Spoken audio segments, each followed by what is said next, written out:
mediku dwar il-COVID. Bħalissa bqajna dejjin bit-tilqim tajjeb ħafna skont l-istrateġija ta' priorità li dejjem għamilna. Infatti issa diġà tajna 406,921 doses ta' dan it-tilqim. U minn dawn it-tilqim aħna issa diġà għandna 133,332 persuni li diġà għandhom il-full vaccination. Jiġifieri għandna dawk li ħadu żewġ tilqimiet diġà u għandna dawk li ħadu li jansin li diġà ħadu tilqima waħda, allura hemmhekk aħna qegħdin nibnu l-immunità f'dawn il-persuni. Dan huwa avvanz tajjeb ħafna u proprju qegħdin naraw l-impatt ta' dan it-tilqim fuq kemm il-każijiet li qegħdin naraw u anke fuq is-sitwazzjoni fil-popolazzjoni tagħna. Dejjem nibqgħu nfakru li aħna rridu nibqgħu nilħqu anke jekk hemm xi persuni li għadhom ma tlaqmux li għandhom etajiet iktar ikbar, fakkarkom li dawk in-nies li kellhom il fuq minn 60 sena konna qegħdin nibatu għalikom u jekk jista' jkun baqa' xi persuni ta' il fuq minn 60 sena li għadkom m'għandkomx l-appuntament biex titlaqmu, nitolbukom biex intom ukoll tkun tistgħu iċċemplu il-helpline tagħna biex aħna nkun nistgħu nagħtukom ukoll appuntament u bekk aħna nkomplu nsaħħu it-tilqim fil-popolazzjoni tagħna kollha. Issa li bħalma smajtu wkoll fl-aħbarijiet aħna issa wasalna bħala l-ewwel pajjiż ukoll fl-Ewropa li qegħdin niftħu it-tilqim għall-popolazzjoni kollha fejn dawk il-persuni kollha li għandhom il fuq minn 16-il sena issa jistgħu jiġu biex jitlaqmu wkoll. Minn nhar it-tnejn nitolbukom biex intom tapplikaw għat-tilqim. Fatti tistgħu tapplikaw bis-sistemi li diġà aħna għamilna li tistgħu tapplikaw fuq il-website ta' vaccine.gov.mt jew inkella tistgħu wkoll tibatu SMS. Jekk intom tridu titlaqmu hawn Malta, ibatu SMS bl-identity card number tagħhom ta' 99180045 jew inkella għal dawk li jaqogħdu għawdex 99180044. Dan huwa avvanz tajjeb ħafna li t-tilqim li għandna li qed jiġi offrut li huwa liċenzjat mill-European Medicines Agency dan huwa tilqim li jista' jingħata il fuq minn 16-il sena. Allura issa aħna wasalna f'dik il-fażi li minn nhar it-tnejn li ġej aħna nistgħu nofruha lil kull min hu eligibbli il fuq minn 16-il sena. Nappellalkom biex tapplikaw ħalli titlaqmu ukoll. U forsi minn diġà segwa wkoll dak l-infografik li noħorġu ta' kuljum naraw li llum għandna aħbar tajba ħafna oħra fejn għandna każ wieħed biss li ġie pożittiv. Minn 2017 tests li għamilna l-bieraħ kellna każ wieħed li ġie pożittiv. Din hija aħbar tajba ħafna fejn qegħdin naraw li bil-mod il-każijiet dejjem qegħdin jonqsu u jalla aħna nibqgħu nsegwu wkoll miżuri li għandna fil-post u anke nkomplu nżidu t-tilqim biex aħna nibqgħu f'pożizzjoni li hija tajba ħafna fil-każijiet. U allura t-total ta' każijiet li issa għandna mill-bidu tal-pandemija huwa ta' 30,474. Kellna 10 persuni wkoll li fiequ u allura total recoveries huwa ta' 29,877. Aħbar tajba oħra hija ma kellna l-ebda imwiet anqas erġajna u allura issa t-total ta' imwiet mill-bidu tal-pandemija huwa ta' 417. U l-active cases li għandna bħalissa huwa ta' 180.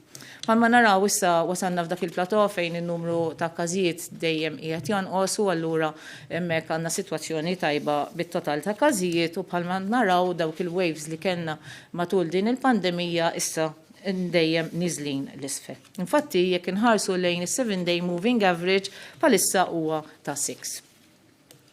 Naraw x'qed jiġri fil-sptarijiet tagħna wkoll. Hawnhekk għandna impatt qawwi fejn qegħdin naraw li t-total ta' każijiet li qegħdin ikollhom bżonn jidħlu l-isptar dejjem qiegħed jonqos. Infatti fl-ITU bħalissa għandna 4 każijiet u wieħed minn dan il-persuni tal-ITU infatti huwa recovered imma għadu qed jiġi kurat ukoll għal dawk il-komplikazzjonijiet li jagħtik il-COVID. Għandna 7 persuni fl-Infectious Diseases Unit, Mater Dei wards oħra għandna 6 persuni, l-Isptar Ġenerali ta' Għawdex għandna 3 persuni, Boffa hemm 13 persuna, St. Thomas għandna m'għandna l-ebda persuna, il-rehab ta' Caringrek anqas m'għandniex persuni li huma pożittivi allura hemmhekk ukoll il-ward li tieħu ħsieb il-COVID ukoll li ngħalqet. U l-Good Samaritan ukoll m'għandniex każijiet u anqas Mount Carmel m'għandna każijiet, ġifieri hawnhekk qegħdin naraw l-impatt qawwi li qegħdin naraw minn dan it-tilqim anke fuq il-każijiet li qed ikollhom bżonn jidħlu l-isptar. U din rajnija sa mill-bidunet li kif bdejna tilqim fl-etajiet li huma iktar avvanzati mill-ewwel bdejna naraw l-impatt fuq in-nies li jkollhom bżonn jidħlu l-isptar dejjem jonqsu wkoll l-etajiet tagħhom. Aħbar oħra sabiħa għandna llum li qegħdin naraw li għat-tieni ġimgħa konsekuttiva wkoll ma kellna l-ebda każijiet pożittivi mid-djar tal-anzjani. U hekk ukoll tilqim mill-bidu ingħata priorità fid-djar tal-anzjani u proteġejnihom, għajna għaddejjin ukoll b'infection control measures u anke bil-mod bdejna nirrilaxxaw il-miżuri u huwa r-riżultat huwa ċar ħafna fejn reġa' ma għandniex iktar każijiet pożittivi f'dan id-djar. X'qed jiġri fil-komunità? Qegħdin naraw li minn dawk il-każijiet li nistgħu nevalwaw aħna minn fejn setgħu ġew għandna 23 każ milli kellna din il-ġimgħa li kienu każijiet li huma importati, kellna wkoll numru ta' każijiet li ġew mill-household, social gatherings u dawn kienu l-maġġor parti tas-sources li aħna qegħdin naraw. L-active cases niżlin, infatti bħal medna huwa ta' 180 u minn dawn l-active cases kellna 11 persuna li huwa bir-residenza Għawdex. L-istess bħal qabel ukoll l-etajiet li iktar qegħdin jiġu affettwati huwa ta' bejn 20 u 24 sena però wkoll inkwa età tiġi affettwata però dan kien l-iktar grupp li kien qiegħed jiġi impattat u jekk inħarsu meta tqabbel mal-ġimgħa ta' qabel qegħdin naraw li l-każijiet fl-etajiet kollha qegħdin jonqsu wkoll. U l-average age li kellna fil-każijiet ta' din il-ġimgħa kien ta' 37.7. L-imwiet ukoll bħalma rajna qegħdin jonqsu, allura dan huwa impatt ieħor li huwa tajjeb ħafna u jalla l-affarijiet jibqgħu sejrin hekk ukoll għaliex għandna l-anzjani tagħna li huma protetti ukoll u nkomplu ninkoraġġixxu l-testjar fejn ikun hemm persuni li huma jkollhom xi sintomi importanti li tibqgħu tiġu biex tagħmlu t-testijiet. U hekk aħna kun nistgħu naqbdu dal-każijiet malajr kemm jista' jkun, nofru l-kura fejn ikun hemm bżonn u anke nkun nistgħu innaqsu l-firxa anke minn każijiet li jkunu fil-bidu net. Il-positivity rate ukoll qegħdin naraw l-impatt tagħha, ġifieri dawk il-każijiet li konna kemm ikunu pożittivi akkont ta' kemm ikunu qegħdin nagħmlu testijiet. Il-positivity rate reġgħet niżlet iktar qiegħda 0.3% tal-każijiet li aħna qiegħed ikollna mill-testjar. U dan qed joħroġ kemm mill-PCR testing kif ukoll anke mir-rapid testing fejn l-ammonti li qed jiġu pożittivi dejjem qiegħed jonqos. Nfakkarkom il-miżuri ta' prevenzjoni. Rajna kemm ħadmu dawn il-miżuri ta' prevenzjoni, kemm tallimna matul din il-pandemija, kemm huwa importanti nkomplu bil-ħasil tal-idejn li aħna nilbsu l-maskri u anke li aħna nżommu id-distanza minn persuni oħrajn. Aħna wkoll bqajna għaddejjin blit-testjar fl-ajruport u anke fis-seaport biex aħna nkun nistgħu naraw jekk ikun hemm xi każijiet li ma ġabux testijiet magħhom, inkun nistgħu anke aħna nagħmluhom it-test aħna u Malta.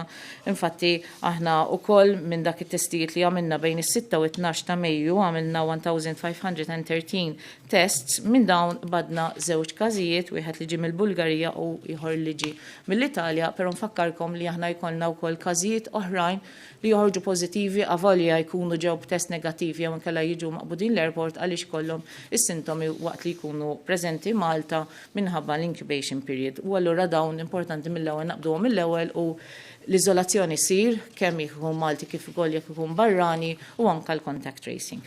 Fakkarkom jekk intom għandkom is-sintomi importanti jew iċċemplu l-111 jew inkella tibbukjaw fuq covidtest.gov.mt.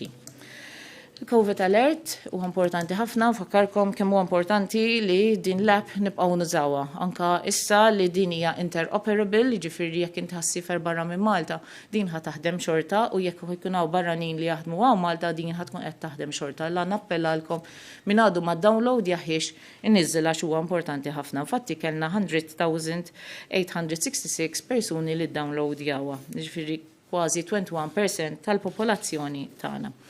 Allura, issa f'din il-fażi li qegħdin fejn aħna bil-mod qegħdin b'kawtela il-miżuri nirrilaxxawhom dejjem mezzi ta' mitigazzjoni. Aħna fuq il-website tagħna għandna l-standard kollha li huma marbuta wkoll bil-liġi li dawn ukoll japplikaw għal dawk il-postijiet kollha li aħna qegħdin bil-mod niftħu biex dejjem ikollna il-mezzi ta' kawtela.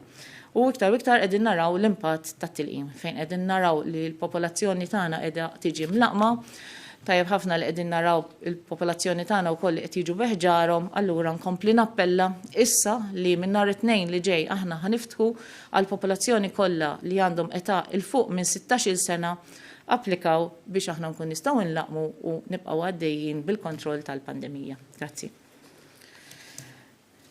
Welcome everyone to the COVID bulletin. We are ongoing well with the vaccination strategy. In fact, we have given 406,921,000 vaccines already, doses to people, and from these we have 133,332 persons who have already taken the full vaccination, and these have developed the immunity.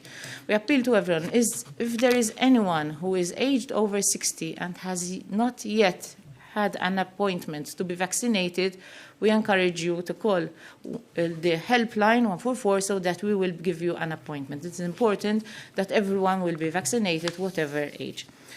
And we have progressed so well with the vaccination uptake that now we are in a position that as from next Monday, we can open the vaccination to the general population, whereby anyone who is aged over 16 years of age can apply to be vaccinated.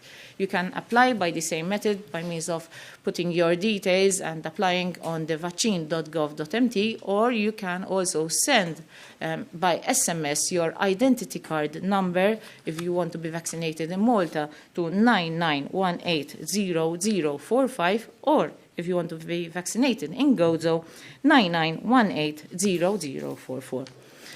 We have more good news today because we only have one positive case. From 2017 tests done yesterday, we have only one positive case, so the total number of positive cases is 30,474.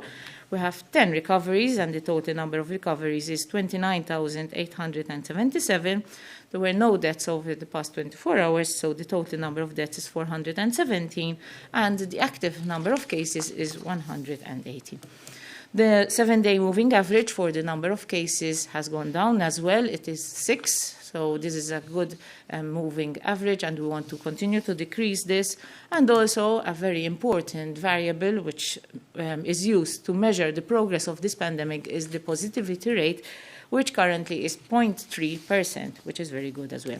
Appeal to everyone, as we are ongoingly relaxing the measures, we appeal to everyone to continue to adhere to the measures, adhere to the standards which are on our website for every place which is being reopened, and continue with the preventive measures of washing your hands, sanitization, keeping social distancing, and wearing the masks as well. Thank you, everyone.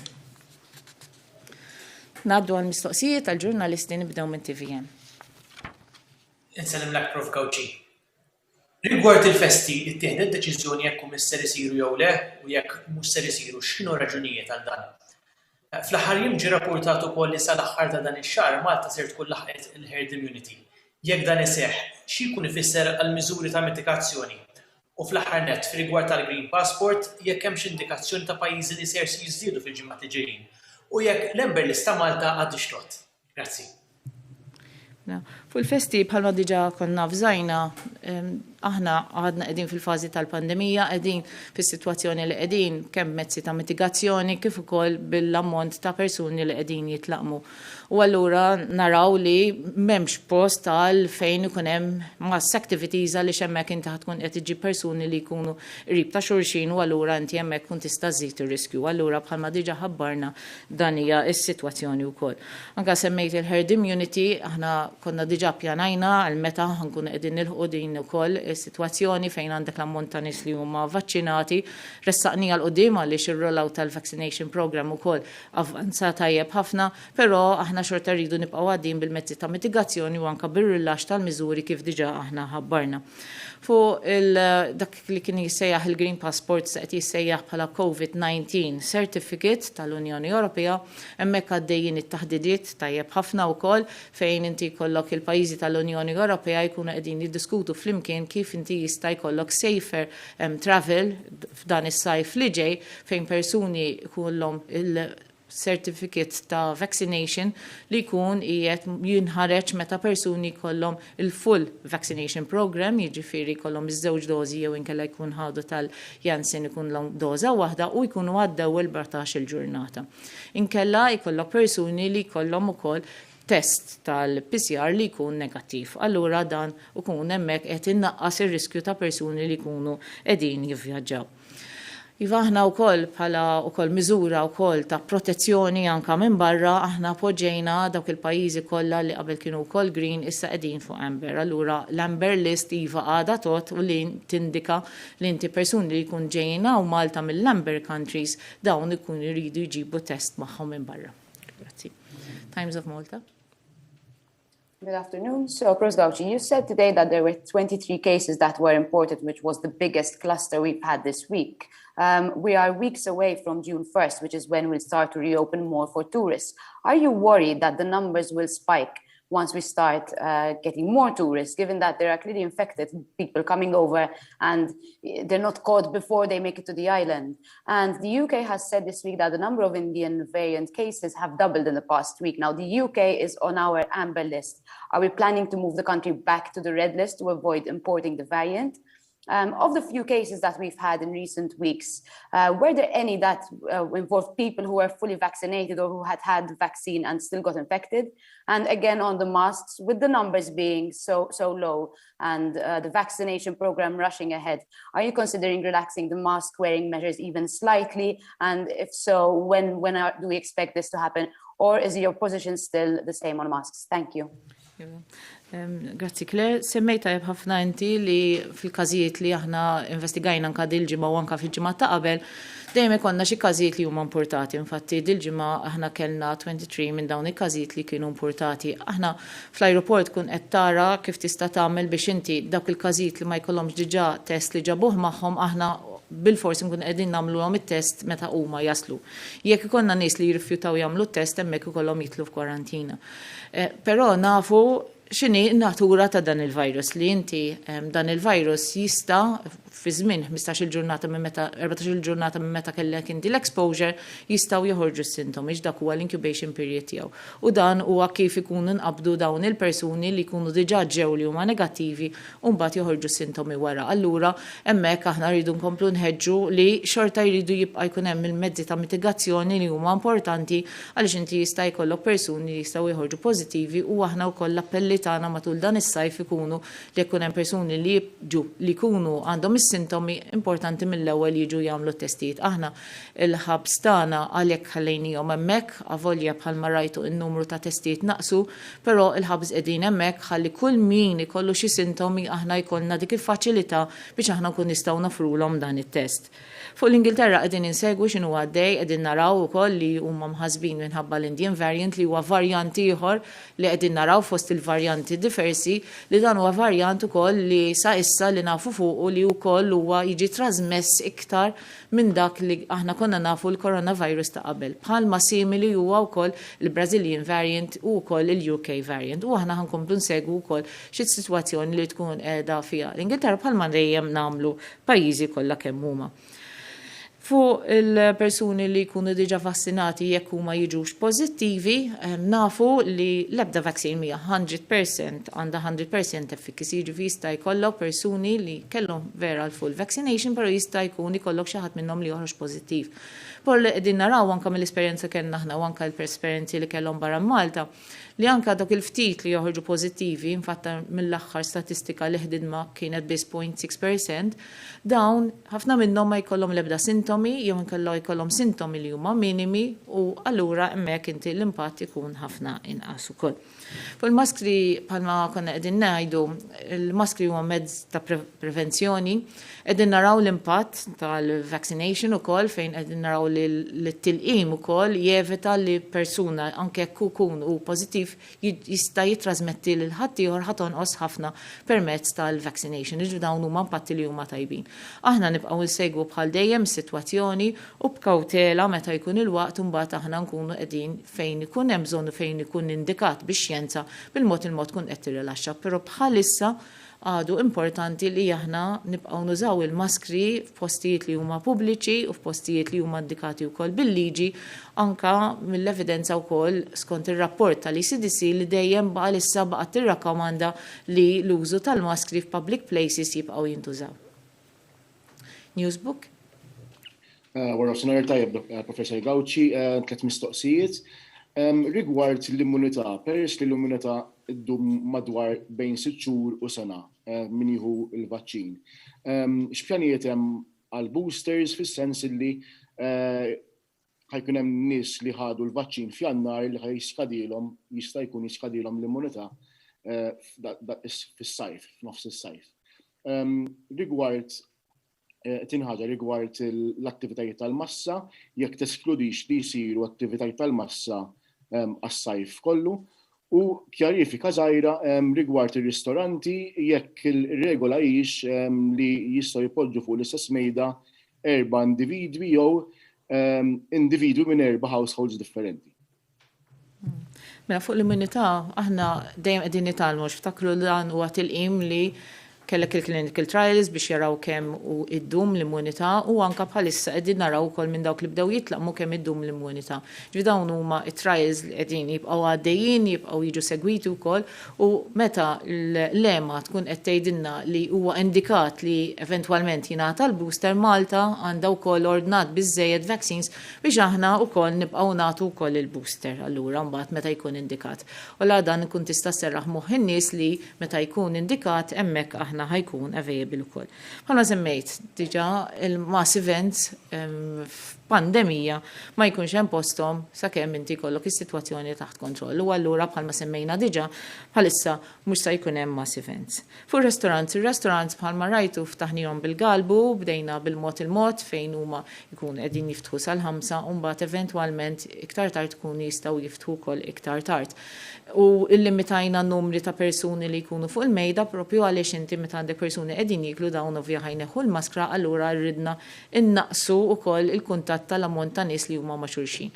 Ir-regoli huma li inti l-massimu ta' persuni li jistgħu joqogħdu fuq mejda huma ta' 4 ħlief ċirkostanzi fejn inti għandek l-istess household. Tajjeb, ġifieri jekk inti għandek familja li għandha il-mara u r-raġel u għandha 3 titfal, tajjeb, dawn jkunu qegħdin 5 dawn jistgħu jkunu flimkien fuq l-istess mejda għaliex huma mill-istess household. Malta today. Good afternoon. I just want to ask a bit about the age 16 to 17 age group.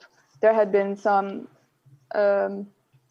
confusion, so to speak, about which vaccine they will be given. Can you maybe clarify which vaccine will be on offer in Malta for this age group? Thank you. Grazzi, din mistoqsija importanti ħafna. Aħna dejjem nimxu ma l-SPC ġifi dak li huwa indikat għal kull tilqima skont il-min inti għandek tagħtija. Fil-każ ta' AstraZeneca u l-Janssen hemmhekk dik tingħata għal persuni li għandhom il fuq minn 18-il sena. Jiġifieri hawnhekk fl-età ta' bejn 16 u 17-il sena nkun qed tingħata il-vaccine tal-Pfizer jew il-mkella l-Moderna. Net News. Nsellem lek Professur Gawci u nsellem lek telespettaturi li qed isegwuna. L-ewwel mistoqsija ma nafx hekk tista' xittina daqsxejn is-sitwazzjoni tal-varjanti kemm tal-Afrika t'isfel tal-Brażiljan u ma nafx tas-sitwazzjoni tal-varjant Indjan. Kif ukoll rigward 23 każ importat kien hemm xi każ tal-varjant magħhom domanda oħra li saqsuwilek ukoll il-kollegi tiegħi. Nafu li bħalissa dejn il-mezzi ta' mitigazzjoni qed jiġu rilaxxati bil-mod il-mod. Però ir-rilaxx tal-użu tal-maskri pereżempju, meta nistgħu nimmiraw għal ftuħ normali ġimgħat, xhur, sena għandkom idea barra minn Malta wkoll qed għaddejja riċerka u qed jgħidu illi jidher illi l-vaċċin tal-Pfizer qed iktar riżultati meta l-ewwel u t-tieni doża jkun hemm 12-il ġimgħa gap. Ma nafx x'inhuma il-kummenti tiegħek dwar dan u għall-aħħar domanda nafu li fl-aħħar jiem kien hemm xi dħul ta' immigranti illegali jekk sarulhomx test u jekk ħarġux xi każi pożittivi minnhom. Grazzi ħafna. Grazzi ħafna. Fuq il-varjanti bħalma tafu aħna bħalissa qegħdin dawk il-każijiet li jkunu pożittivi qegħdin nagħmluhom il-genomic sequencing li dan beħtu idum xi ġimgħa biex joħorġu riżultati tal-genomic sequencing, però wkoll fejn ikonna suspetti nkun nistgħu nagħmlu wkoll ċertu testijiet li jkunu immedjati wkoll. Aħna infatti sa issa mir-riżultati li sa issa kellna 5 każijiet li huma ta' South African variant, kellna 22 tal-Brazilian variant li kellna numru sostanzjali minnhom dak il-cluster li kellna ta' studenti fil-ġa kompleks ta' studenti u allura ma kellna l-ebda każ li huwa tal-Indian variant. U minn dawk il-każijiet li konna li ġej minn barra dawn kellna minnhom li biċċiet minnhom il-ġew minn barra, però kellna każijiet ukoll li ma kinux ġew minn barra minn Malta wkoll. Fuq l-użu ta' maskri bħalma semmej diġà, rridu nkomplu nsegwu l-evidenza, rridu nkomplu naraw is-sitwazzjoni kif inhi u meta jkun il-waqt imbagħad aħna nkun nistgħu nħabbru. Inti semmejt ukoll li ċertu tilqim ikunu qegħdin iżidu l-interval bejn l-ewwel doża u tieni doża. Dawn għaddejjin bħalissa ħafna studji, kif fakkarkom pereżempju l-AstraZeneca fil-bidu kienet qiegħda tingħata ta' bejn interval ta' 8 ġimgħat. Xin rajna li l-evidenza u anka l-ema għallet li aħjar inti tatija wara 10 ġimgħat aħna dak li għamilna. Ġevir dejjem aħna nsegu dak li jkun qed jiġri u skont li jkun l-aħjar biex aħna il-poplu jkun jibbenefika l-aħjar aħna mbagħad naddattaw il-protokolls tagħna wkoll. Fadil ġimgħa kellna numru ta' immigranti li daħlu bid-dajsa dawn dejjem aħna niċċekkjawhom għal kwalinkwa mart infettiv li jista' jkollhom, nagħmluhom iċ-check-up puntuhom il-kura klinika li jista' jkollhom bżonn, barra minn hekk ukoll aħna nagħmluhom il-COVID test u dawn il-persuni li daħlu b'din id-dajsa ta' din il-ġimgħa kollha ħarġu negattivi. Lavin Malta.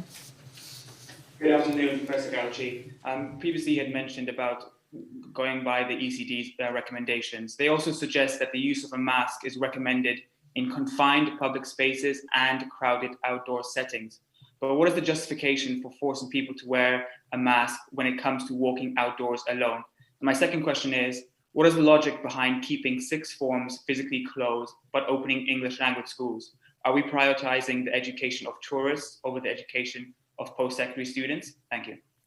L-ICD jaċar ħafna fil-dokument li qalet tat l-evidenza x'qed jiġri meta inti għandek protezzjoni tal-persuni li huma vaċċinati, ġidin hija aħbar tajba li tawguraw koll il-qudiem, imma anke qed tgħid li jekk sa issa fejn inti għandek sitwazzjoni li fil-pajjiżi Ewropej għad għandek ħafna pajjiżi li t-tilqim għadu limitat, tajjeb, mhux kulħadd huwa fl-istess sitwazzjoni bħal qegħdin f'Malta wkoll din qiegħda tagħmel rakkomandazzjoni li f'public places għalissa jibqgħu jintużaw il-maskri. Infakru, nifhmu li hemm ħafna nies jitkellmu fuq il-maskri, però huwa importanti li aħna kwalinkwa għodda li għandna f'idejna biex aħna nillimitaw ir-riskju hemmhekk aħna qegħdin nużaw. Dan għamilnieh mill-bidu u rajna l-impatt tiegħu. Jekk tħares lejn modeling anka tal-bidunet, tara li inti f'dak il-pajjiżi fejn ikollu qegħdin jużaw il-maskri tara li jkun hemm impatt ta' improvement aħjar minn fejn inti ma jkollokx adherence mal-maskri. Allura din hija l-pożizzjoni tagħna fejn aħna nippruvaw nużaw dak il-lodda kollha li għandna f'idejna biex dejjem aħna nipproteġu mill-firxa ta' dan il-virus. Fuq l-iskejjel aħna mill-bidunet proteġejna l-iskejjel kemm stajna u anka rajna li bil-mod ta' kawtela kif bdejna niftħu wkoll ftaħna l-iskejjel ta' tfal li huma iżgħar li dan huwa importanti li huma jkollhom l-edukazzjoni tagħhom li huwa qegħdin fil-post. Fuq il-post secondary aħna rajna li huwa aħjar li għalissa jkun hawn dawn il-persuni li jkunu qegħdin jaħdmu online għaliex bekk huma jkun hemm inqas riskju li inti jkollok persuni li dawn jistgħu jkunu pożittivi allura jkollok persuni oħrajn li tal-klassi jkollhom jitlu f'kwarantina. Niftakru li bħalissa qegħdin fil-fażi li dawn l-istudenti tagħna ħajmorru għall-eżamijiet u allura aħna ma nistgħux nirriskjaw li inti jkollok xi persuni minħabba persuna oħra li jkun pożittiv li jispiċċa l-klassi kollha li tkun kwarantina bil-konsegwenzi li l-persuni ma jkunx jistgħu jagħmlu dawn l-eżamijiet. Nifhmu li hija diffiċli li dawn iż-żgħażagħ ma jiltaqgħux ma' xulxin bħal huma kienu jiltaqgħu qabel, però rridu nifhmu wkoll li f'din il-fażi ta' pandemija rridu nħarsu lejn l-aspett kollu nipproteġu dejjem lil xulxin. Malta Independent. Mistoqsija waħda rigward il-rilax ta' miżuri fejn jidħlu nies li jiltaqgħu mill-istess fl-istess post. Din beħsieba tinbidel għaliex anke fil-ġimgħat li għaddew ma biddiltuhiex ġifieri. Di beħsieba tinbidel fil-żmien li ġej. Grazzi. Bħalissa aħna għandna liġi li tgħid in-numri ta' persuni li jkunu qegħdin fil-public spaces dak huwa ta' 4. U mbagħad kif inkunu qegħdin irrilaxxaw iktar bil-mod din tkun qiegħda tiżdied skont iċ-ċirkostanzi tal-sitwazzjoni li tkun. One News. Issa nimlek Prof Gauci għandi żewġ mistoqsijiet jekk jogħġbok. Sitwazzjoni fl-iskejjel kif tinsab? Kien hemm xi każijiet pożittivi mill-iskejjel fil-aħħar ġimgħa U dwar il-festi, waqt din il-konferenza tal-aħbarijiet, semmejt li mhux se jsiru attivitajiet tal-massa. Qed taraw li jekk hux possibbli li jsiru pellegrinaġġi jew proċessjonijiet li forsi ma jkollhomx daqshekk li jkun hemm daqshekk nies? Grazzi. Mela, fuq l-iskejjel, sa' il-bidu ta' meta rġejna ftaħna l-iskejjel, morna tajjeb ħafna, infatti kellna ftit każijiet u din il-ġimgħa kull ma kellna fl-iskejjel kien żewġ każijiet tal-primarja li dawn kienu każijiet li kienu iżolati u li ma kienux relatati ma' clusters. Dan huwa andament li huwa tajjeb ħafna fl-iskejjel. Bħalma semmej diġà, attivitajiet fejn inti ħajkollok nies li jinġabru flimkien għalissa mhumiex permessi. Dak l-aħħar mistoqsija li kellna allura nixtiequ nagħlqu dan il-bulletin mediku fejn narġa' nfakkarkom. U importanti li kif qegħdin fir-rilax ta' miżuri taraw aħbarijiet tajbin fejn qegħdin naraw li n-numri ta' każijiet bil-mod niżlin, illum kellna każ wieħed biss, però mhuwiex il-mument li aħna ninsew li qegħdin f'pandemija. Importanti li kulħadd jibqa' responsabbli, nibqgħu insegwu l-miżuri ta' mitigazzjoni ħalli aħna nibqgħu f'pożizzjoni bħalma qegħdin bħalissa li huwa tajjeb ħafna. U nibqgħu niftakru li rridu nipproteġu l-irxin. Appell qawwi. Issa li hemm it-tilqim ħajkun miftuħ għal kulħadd il fuq minn 16-il sena minn nhar it-tnejn. Nappellalkom biex tiġu titlaqmu ħalli jekk aħna nkun nistgħu nofru l-aħjar protezzjoni għall popolazzjoni tagħna. Grazzi u nsellmilkom.